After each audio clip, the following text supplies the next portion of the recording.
Mudando um pouquinho de assunto aqui no SP, o inverno é um período que exige atenção dos apicultores. Esfriou um pouquinho já lá fora, hein? Isso aí realmente já estava um pouquinho mais fresco. Olha isso porque, gente, a variação da queda da temperatura pode então provocar a morte das abelhas. Olha, veja só como devem ser os cuidados com as colmeias nos dias mais frios. O inverno mal começou e já traz desafios para quem trabalha com as abelhas. Com a queda nas temperaturas, os enxames mudam de comportamento. Em vez de hibernar, as abelhas se agrupam dentro da colmeia para reduzir o metabolismo e conservar energia. Nesse período, o cuidado dos apicultores é fundamental. A alimentação suplementar ajuda a garantir a sobrevivência das colônias durante os dias mais frios do ano. A gente entra num período que, além do frio, a gente começa a ter uma estação bastante seca. E a quantidade de flores e a diversidade de flores, ela vai caindo vertiginosamente. Então, nesse sentido, algumas dessas colmeias, elas podem entrar em processo de inanição e morrer.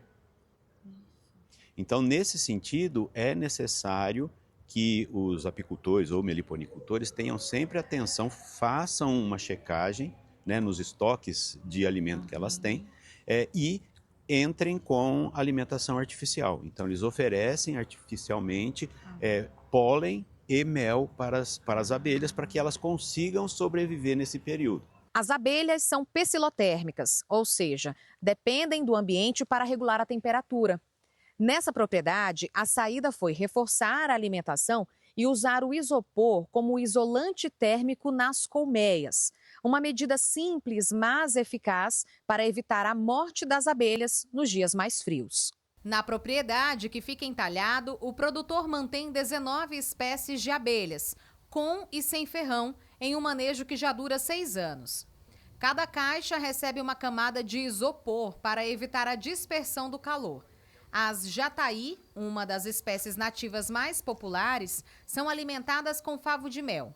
Já as abelhas com ferrão recebem um suplemento nessa época escassa do ano. Um outro cuidado que a gente tem é o seguinte: não fazer retirada do mel dessas abelhas, que a maior parte delas aqui, como elas são para a polinização do açaí, a gente nem faz a retirada do mel, a gente deixa. Então, o que acontece? A gente faz multiplicação de enxames aqui dentro, para que a gente consiga estar aumentando essas abelhas aqui na propriedade. Tá?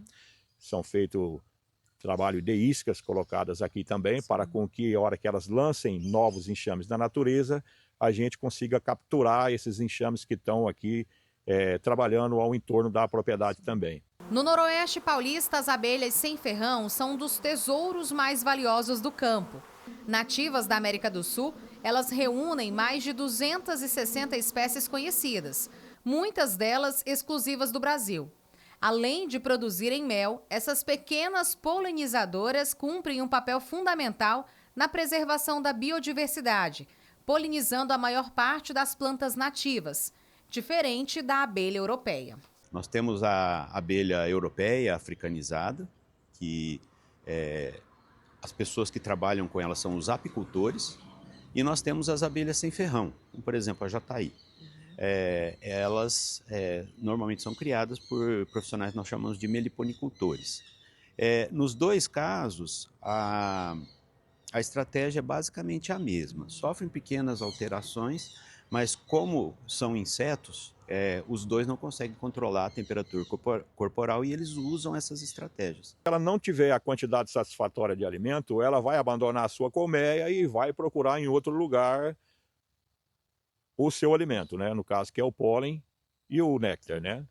No caso da abelha sem ferrão, já não ocorre isso. Os enxames da sem ferrão, se ele não tiver alimentação, ele vai definhando até ele acabar. Porque as abelhas apis melíferas, as rainhas voam e os enxames conseguem se transferir de uma área para outra, levando a sua própria rainha. Nas abelhas sem ferrão já não ocorre isso. As abelhas sem ferrão, se ela chegar a cair no chão, ela vai morrer aí no chão, ela não consegue voltar para a colmeia, porque o seu peso é muito elevado pelo porte que ela tem no caso, né? As suas asas não competem mais o voo. No Brasil, a produção de mel ultrapassa 55 mil toneladas por ano. Grande parte vem da apis mellifera.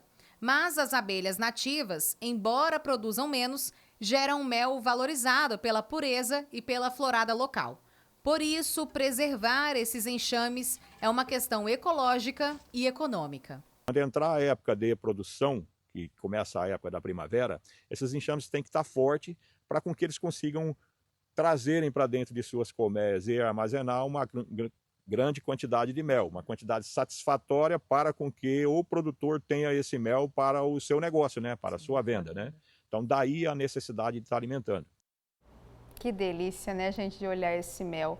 Realmente, o frio segue pelo menos, né, esse clima mais friozinho até o final do mês. Por isso que todos esses cuidados são necessários para conseguir manter, então, esses animais tão importantes para o nosso meio ambiente, né, e todo o sistema.